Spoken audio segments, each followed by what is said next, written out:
Salam anak-anak semuanya, berjumpa kembali dengan Mister di dalam pembelajaran agama Kristen kelas 6. Anak-anak, bagaimana kabar anak-anak di rumah hari ini? Mister berdoa kalian tetap sehat dan selalu semangat belajar. Baik, mari anak-anak siapkan hati dan pikiran kita. Kita akan membahas materi agama Kristen kelas 6. Kali ini kita akan membahas bab kedua. Pada bab kedua ini kita akan berbicara tentang ibadah yang memuliakan Tuhan. Ada 4 hal yang akan kita bahas di bab kedua ini. Yang pertama, pengertian ibadah secara umum. Yang kedua, ibadah dalam konteks Perjanjian Lama. Yang ketiga, ibadah dalam konteks Perjanjian Baru. Yang keempat, manfaat ibadah. Yang pertama, pengertian ibadah.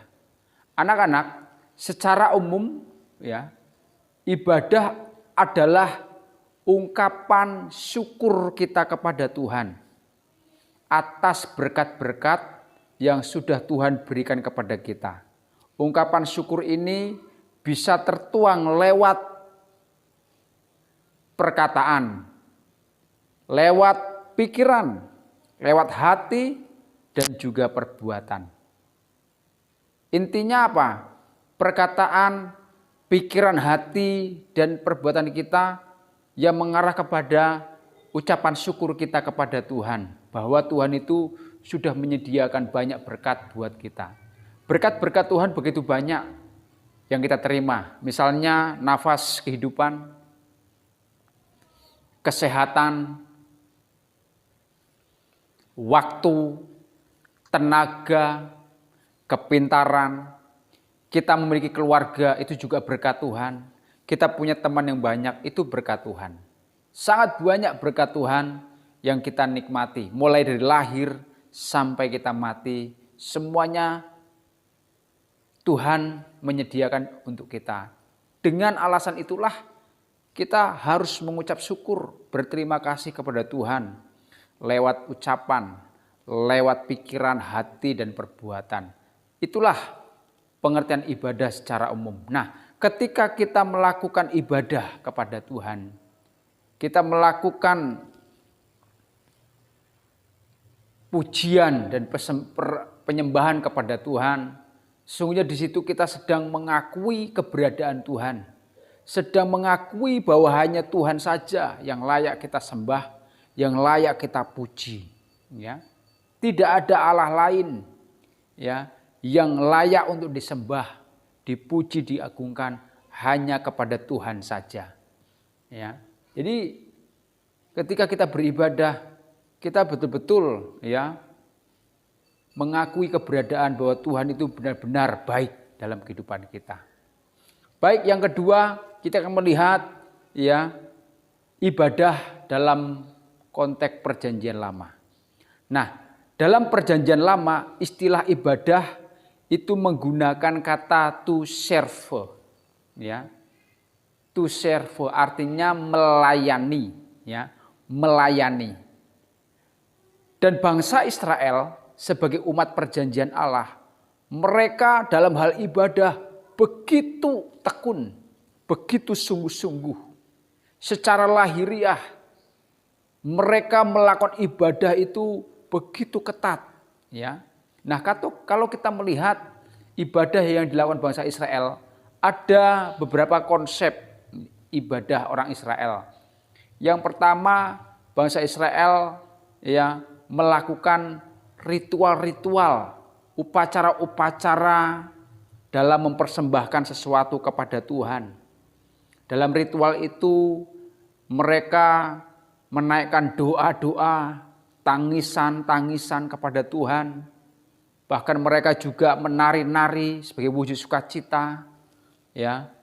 Bahkan juga mereka melakukan drama-drama ya. Di dalamnya mengungkapkan kebaikan Tuhan. Ya. Nah, tujuan bangsa Israel melakukan ritual, upacara-upacara persembahan itu adalah untuk menyucikan sesuatu, ya, baik menyucikan diri mereka ataupun menyucikan benda-benda tertentu yang dianggap kudus. Nah, itulah ibadah yang ada dalam kehidupan bangsa Israel. Ada ritual, ada upacara-upacara mereka melakukan persembahan kepada Tuhan. Nah, selain itu juga konsep ibadah dalam Perjanjian Lama juga mereka punya perayaan-perayaan hari-hari besar, ya, seperti ya hari Pentakosta, hari Paskah, ya, hari Pondok Daun, ya, hari Pondok Daud. Mereka ya punya hari-hari besar, dan ketika datang hari besar itu, mereka betul-betul menjalankan ritual, ya, ibadah mereka. Dan tempat yang mereka gunakan dalam beribadah, ya, yang paling utama itu ada di Bait Suci. Bait Suci menjadi pusat tempat mereka beribadah, ya.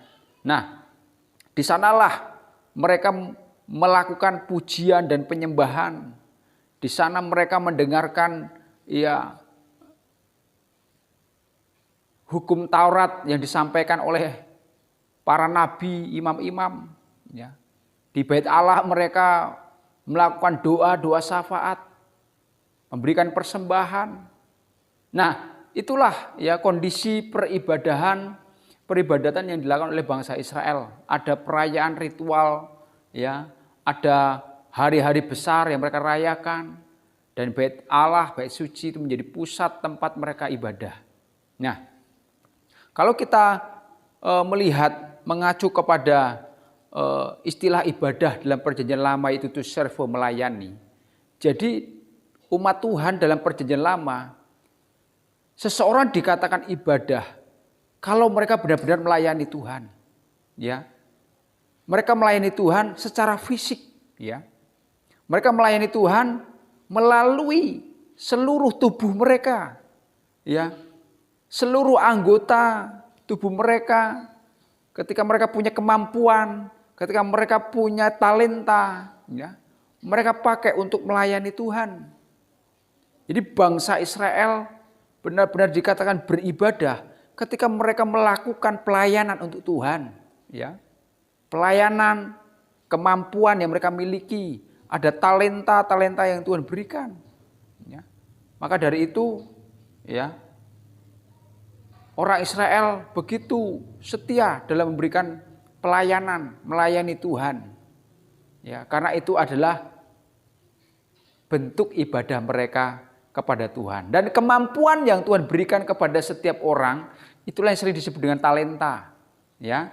Jadi kalau seseorang punya talenta, mesti melayani Tuhan. Nah, ketika kita melayani Tuhan dengan talenta kita, dalam konsep Perjanjian Lama, itulah ibadah. Ya, melayani Tuhan dengan talenta yang dimiliki, itulah sesungguhnya kita sedang beribadah kepada Tuhan. Nah, itu ya konsep ibadah dalam Perjanjian Lama. Nah, bagaimana dengan konsep ibadah dalam Perjanjian Baru? Dalam Perjanjian Baru, ibadah menggunakan istilah to worship, ya, to worship yang artinya menyembah Allah. Kata to worship ini ya berasal dari dua kata, worthy dan sheep, ya. Dua kata ini sebenarnya memiliki arti bahwa ya seseorang memberikan penghargaan, memberikan penghormatan kepada Tuhan. Worship itu artinya memberikan penghormatan, penghargaan kepada Allah, dan itulah bentuk penyembahan. Dan itu adalah ibadah, ya. Nah, kenapa kita perlu memberikan penghargaan, memberikan penghormatan kepada Allah dalam bentuk penyembahan? Karena sesungguhnya Allah itu adalah Sang Pencipta, ya. Dia punya kuasa atas kehidupan manusia dan alam ini, ya. Jadi, ya, dalam konteks atau konsep Perjanjian Baru, ibadah seseorang itu dilihat dari ya hidup yang menghormati dan menghargai Tuhan, ya.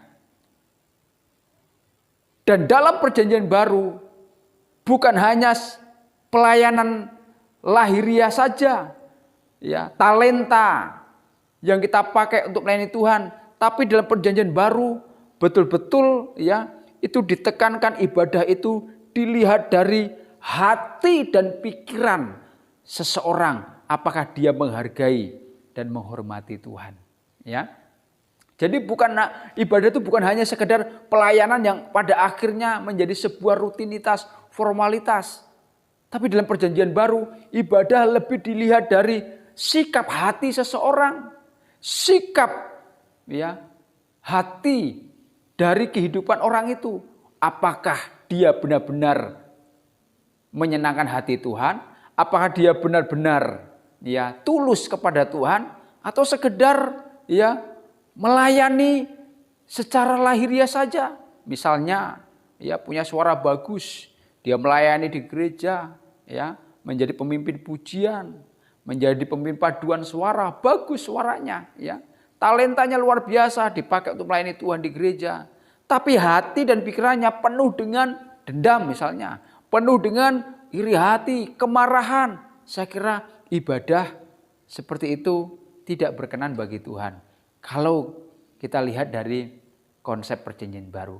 Jadi dalam perjanjian baru, ibadah itu lebih dilihat dari sikap hati seseorang ketika melayani.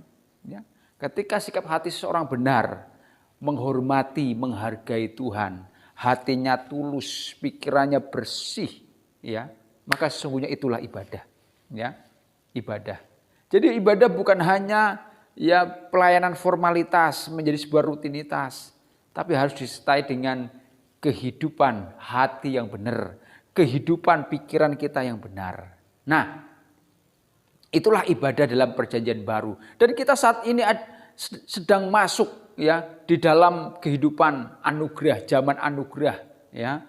Bagaimana ibadah kita dilihat Tuhan bukan hanya secara lahiriah saja kita pergi ke gereja, melayani Tuhan di gereja, tapi Tuhan melihat ibadah kita dari sikap hati kita, ya, dari perilaku kita sehari-hari. Apakah menunjukkan penghormatan dan penghargaan kepada Tuhan? Ya.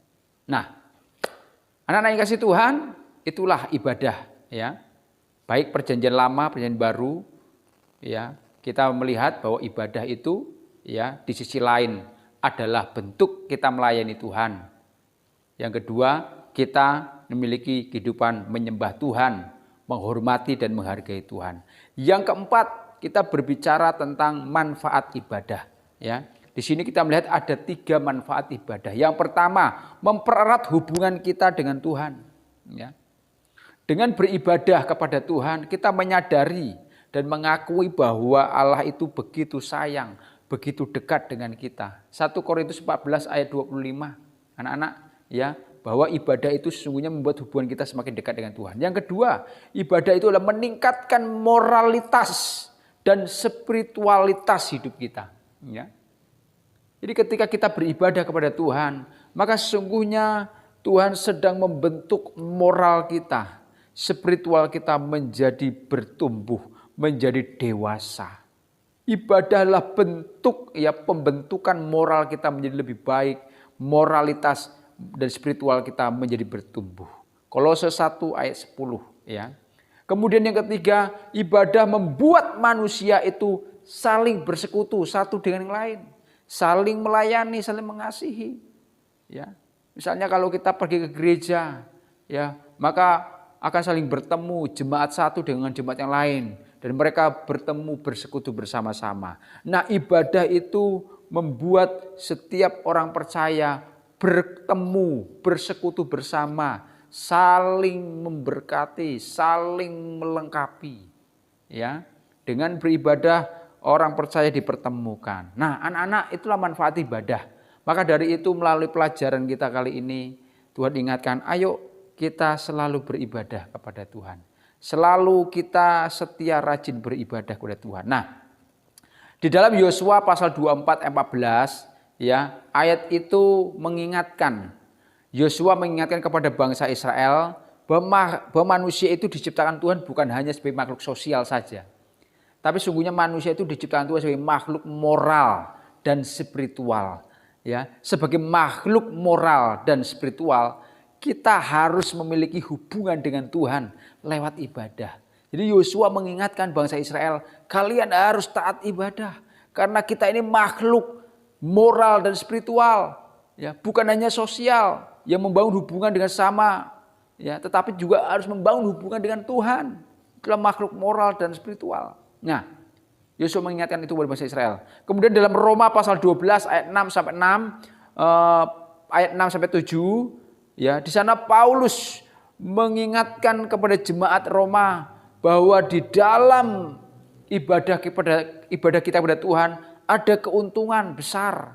Apa keuntungannya? Tuhan memberikan banyak karunia. Tuhan memberikan karunia-karunia kepada setiap orang percaya. Berbeda-beda karunia. Nah, ketika Tuhan berikan karunia kepada orang percaya melalui ibadah yang kita lakukan, karunia itu dipakai untuk kemuliaan Tuhan. Karunia itu dipakai untuk membangun sesama.